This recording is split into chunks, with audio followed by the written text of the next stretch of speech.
واللیل اذا سجا، ذرا اس کیفیت کو دیکھیں جب محبوب خود پڑھ رہے ہوں، اور جو حضور پر آئی ہیں اس کا ذائقہ، اس کا لطف، اس کا انداز بھلا کیا ہوگا۔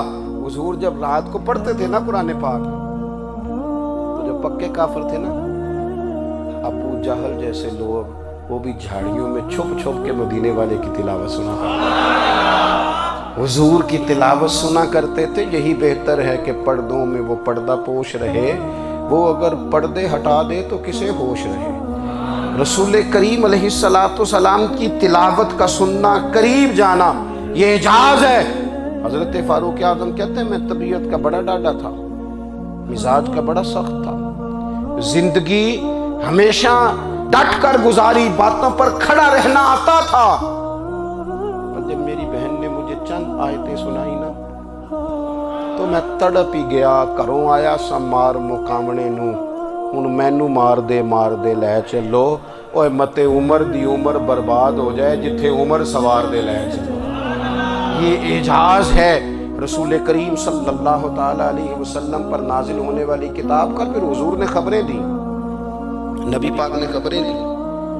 حضور نے فرمایا روم فتح ہوگا، وہ ہوا۔ نبی کریم علیہ السلام نے فرمایا شام فتح ہوگا، تو شام فتح ہوا۔ فرمایا ایران فتح ہوگا، تو ایران فتح ہوا۔ سراقہ بن مالک کہتے ایک گاؤں پر بھی مسلمانوں کی حکومت نہیں تھی، ایک گاؤں پر۔ حضور مکہ مکرمہ سے نکل رہے تھے، مدینہ طیبہ تشریف لے جا رہے تھے، ابھی راستے میں تھے، میں 100 سرخ اونٹوں کے لالچ میں معاذ اللہ حضور کو گرفتار کرنے پہنچ گیا۔ محبوب نے حکم دیا، حضور کا معجزہ میں نے آنکھوں سے دیکھا، میرا گھوڑا زمین میں دھستا چلا گیا، میں نے معافی مانگی، حضور نے معاف کر دیا۔ میں نے سمجھا اچانک ہو گیا ہے، یہ منوانا بھی بڑا مشکل کام ہے۔ شجر و حجر پہچان گئے، انسان کی نظروں میں شاکی رہا۔ یہ کچھ ایسے لوگ ہیں جن کو منوانا توبہ توبہ، ماننے کو تیار نہیں، دیکھ دیکھ کے بھی ماننے کو تیار ہے نہیں، ماننے کو تیار ہی نہیں۔ کہتے ہیں کہ میں نے پھر چاہا آگے بڑھنا، تو پھر زمین کے اندر میرے گھوڑے کے پیر دھنسنے لگے، پھر معافی مانگی۔ کریم تیرے معاف کرنے کی ادا پہ بھی قربان جائیں۔ یہ نہیں فرمایا کہ تو بار بار یوں ہی کرتا ہے، فرمایا معافی مانگتا ہے، جا میں نے معاف کیا۔ کہتے ہیں 3 دفعہ میں آگے بڑھا، 3 دفعہ حضور نے معاف کیا، تو مسکرا کے فرمانے لگے تو یہاں مجھے گرفتار کرنے آیا ہے، وہ کیسر روم کا علاقہ فتح ہوگا۔ وہ کنگن جو پہنتا ہے نا ہاتھوں میں، بادشاہ کے کنگن معروف ہیں، وہ تیرے ہاتھوں میں آئیں گے۔ اللہ کرے آپ سمجھیں، یہ جو لوگ ڈری ڈری سہمی اور ہمارے بچے مایوسی کی معاذ اللہ باتیں کرتے ہیں، وہ دیکھیں حضور کس طرح کی گفتگو فرماتے ہیں۔ ابھی ایک گاؤں پر بھی اسلام کی حکومت نہیں، لیکن حضور کا خبر دینے کا انداز۔ کریم فرمانے لگے وہ کیسر روم کے جو کنگن ہوں گے وہ تیرے ہاتھوں میں آئیں گے۔ جناب سراقہ بن مالک فرماتے ہیں کہ میں مسلمان ہو گیا، حضور کا وصال ہو گیا، کنگن نہیں آئے۔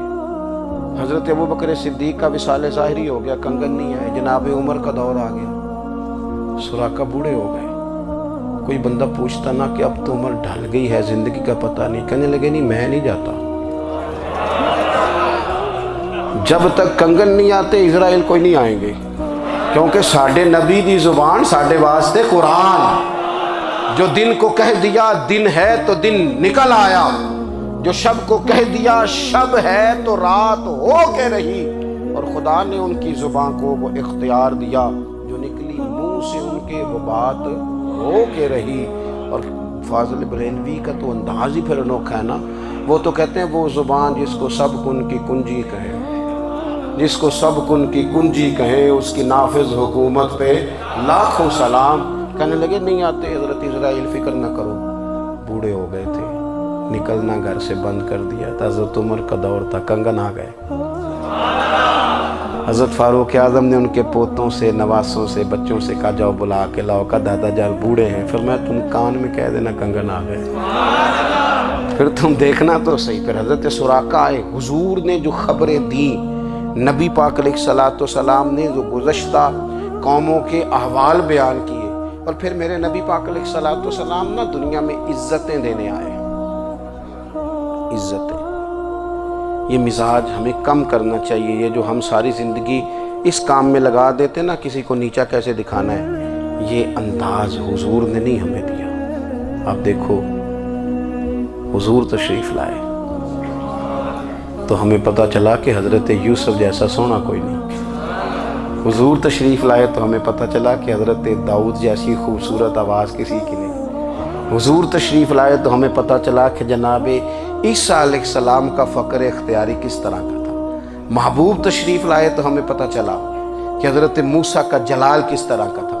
یہ تو حضور آئے تو نبی پاک علیہ السلام نے اس کی بھی عظمت بیان کی، اس کی بھی شان بیان کی، حضور نے بتایا کہ ابو بکر صدیق کی شان کیا ہے، فاروق اعظم کا مرتبہ کیا ہے، عثمان غنی کی حیا کیا ہے، مولا علی کی شجاعت کیا ہے، اہل بیت نبوت کی عظمت کیا ہے۔ حضور آئے عزتیں دینے، ماں کو عزت دی مدینے والے رسول، کہا جس کا باپ راضی ہو گیا اس کا رب راضی ہو گیا، فرمایا جو 2 بیٹیاں 3 بیٹیاں 4 بیٹی بہنیں یا 1 بیٹی یا بہن بیاہ کے آ گیا نا، اس طرح میری 2 انگلیاں جڑی ہوئی ہیں، میرے ساتھ جڑ کے جنت میں جائے گا۔ رسول کریم صلی اللہ تعالی وسلم نے عزت دی، عزت دی، حضور عزتیں دینے، کوئی اعزاز نہیں، ان پڑھ بندہ ہے، سادہ ہے، غریب ہے، مزدوری کرتا ہے، ہاتھوں پہ چھالے، یا رسول اللہ اس کا بھی کوئی اعزاز ہے؟ قربان جائیں، میرے کریم نے عزت دی، فرمایا محنت کر کے روزی کمانے والا تو اللہ کا دوست ہے، یہ اینٹیں اٹھانے والا، یہ مشقتیں کرنے والا، یہ صبح دیہڑی پہ جانے والا، یہ بیچارہ جو اچار سے روٹی کھاتا ہے، تو نے ہر شخص کی قسمت میں یہ